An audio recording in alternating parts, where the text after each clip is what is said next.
Hello and welcome to Useless Anime Knowledge, the show where I do pointlessly meticulous research on things that no one cares about. Today I'm going to talk about the original anime series Wolf's Rain, produced by Studio Bones in 2003. Wolf's Rain is a slow-burning, atmospheric tone piece with super high-quality production values and some intensely bleak moments. Any spoilers in this review will be prefaced with a warning, and I recommend that if you find yourself interested in this show, check it out before viewing the spoiler sections. The entire show can easily be found on YouTube. Wolf's Rain was conceptualized by Nobumoto Keiko, the head writer on the legendary anime classic Cowboy Bebop, at the time that she was working on that show. Nobumoto had discussed the idea for a show about wolves on a journey with Cowboy Bebop producer Minami Masahiko. Not long after Cowboy Bebop finished airing, Minami left Studio Sunrise along with character designers Kawamoto Toshihiro and O Sakahiroshi to form a new studio called Bones, and a few years later, Wolf's Rain became the studio's third original television work.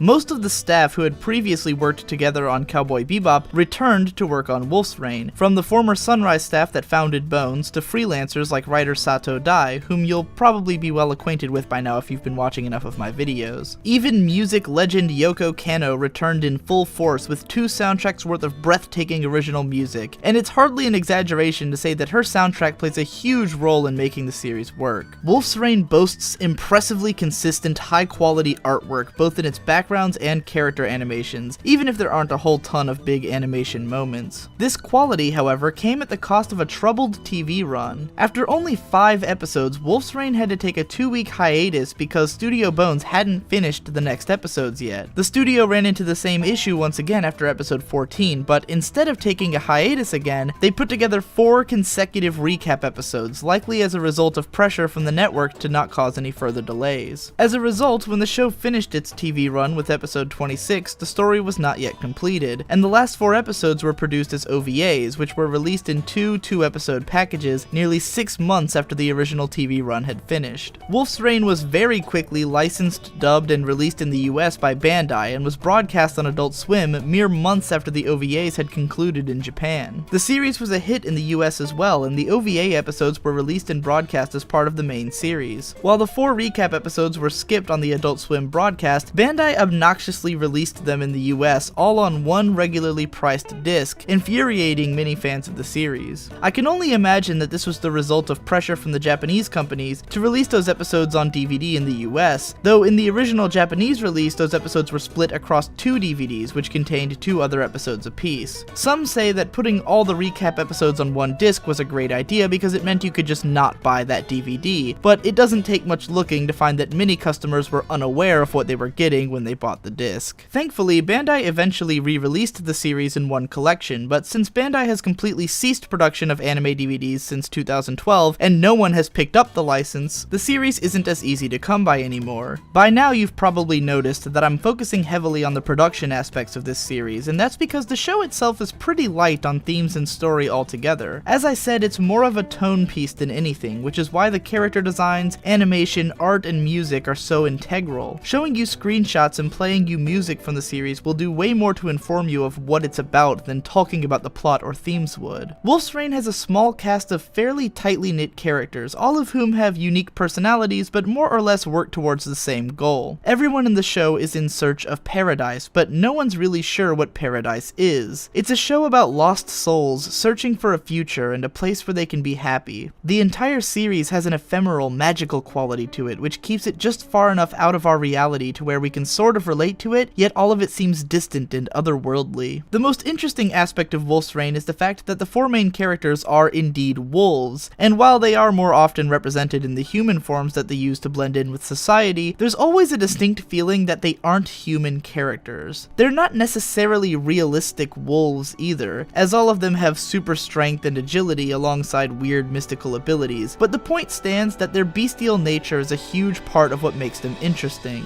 The world that the series is set in seems like a post-apocalyptic setting, yet not necessarily after the apocalypse of our own world. The series producer has stated in an interview included on disc 2 of the US release that they didn't want to specify that the series was on Earth or in the future because it would limit the viewer's imagination, and I think this was a great choice. Just like with the inhuman nature of the wolf characters, the elements of unique mythology and magic in the show's world keep it feeling distant and ethereal, relatable just enough for us to understand what's going on, yet strange enough for us to feel disconnected from the setting. Most of the series deals primarily with the very slow development of its principal characters and unfolding of the narrative, which can never ever be accused of feeling rushed. I wouldn't quite say that the series is boring, but what keeps its repetitious dialogue and tone from getting old is simply how unique and magical the world seems to be. There are parts where the series drags, and I feel that it could have been condensed by at least a couple of episodes, but if a slow burning plotline doesn't bother you, or indeed is your preference, then Wolf's Rain should be right up your alley. In terms of themes, there are light pinings of existentialism running through the series, especially in the later episodes, but I wouldn't go so far as to say that the series comments on them. I will now discuss some spoilers, so skip to the time indicated on screen if you don't want to hear them. The main theme that the series focuses on in its climax is the cycle of death and rebirth, with the world eventually coming to an end and being reborn again by the endless cycle of the wolf's journey to restore the world. Kiba and Darcia's dialogue in the final episodes indicate that the reshaping of the future is dependent on who it is that activates said reshaping, and it's suggested that true paradise can never be unlocked because of the curse that Darcia carries into paradise. This can largely be taken as saying that there will always be an element of evil and impurity that taints our world, so we'll never truly make it to a perfect world, though we can keep on trying.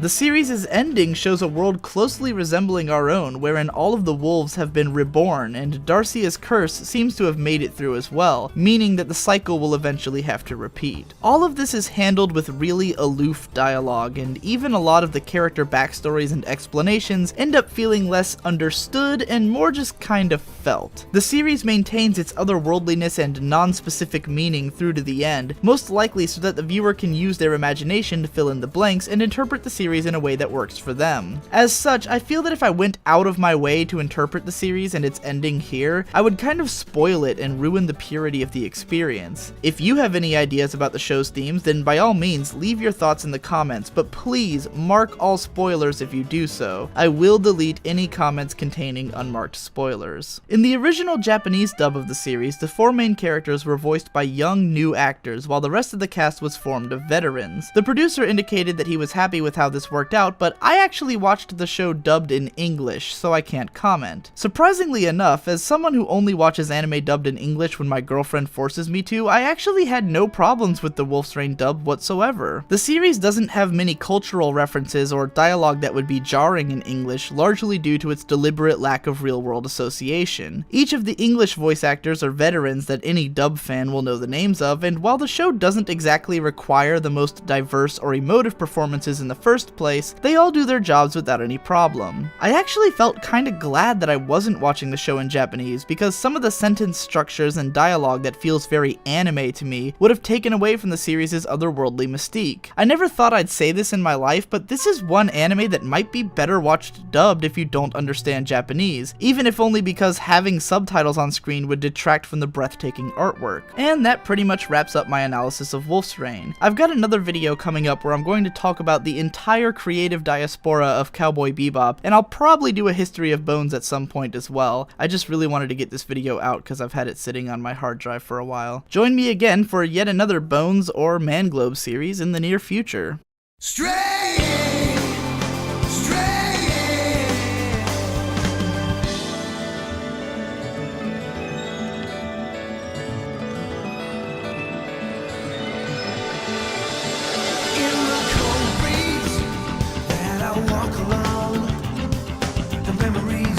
Generation